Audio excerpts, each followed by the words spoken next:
धर्माच्या नावावरती, जातीच्या नावावरती फक्त तुम्हाला भुलवायचं. आज अनेक महिला इथे आलेल्या आहेत.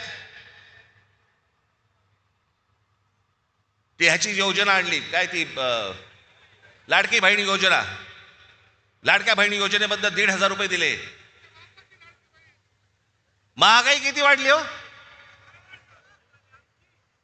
हा, ते 1,500 रुपये तुमचे 15 दिवसात निघून गेले. साधा सिलेंडर 1,000 रुपये आहे. कुठे टिकणार आहेत 1,500 रुपये. मला आपल्याला फक्त एवढंच सांगायचंय, पुढच्या ज्या पिढ्या असतील, आज तुमची मुलं असतील, आज अनेक या महाराष्ट्रामधले अनेक उमेदवार आहेत किंवा अनेक लोक आहेत, त्यांची मुलं काय विचार करतील. काय आमच्या भवितव्याकडे आमच्याकडे कोणी बघितलं नाही का. आमचा बाप विकला गेला. आमच्या आईने पैसे घेतले आणि आमच्याकडे पुढे भविष्य जे आहे आमचं, हे काही घडलंच नाही. आमची शहरं चांगली घडलीच नाहीत. शहरात राहण्यासारखं काहीच नाही. आज अनेक मुलं इथे, अनेक मुली, तरुणी आहेत, महाराष्ट्रामध्ये आहेत, देशामध्ये आहेत.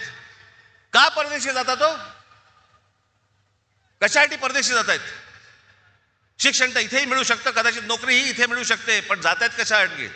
सभोवतालचं वातावरण सगळं बकाल,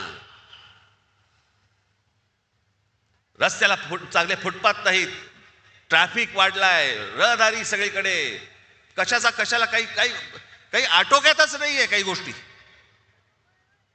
अशा लोकांच्या हातामध्ये तुम्ही शहरं देणार आहात.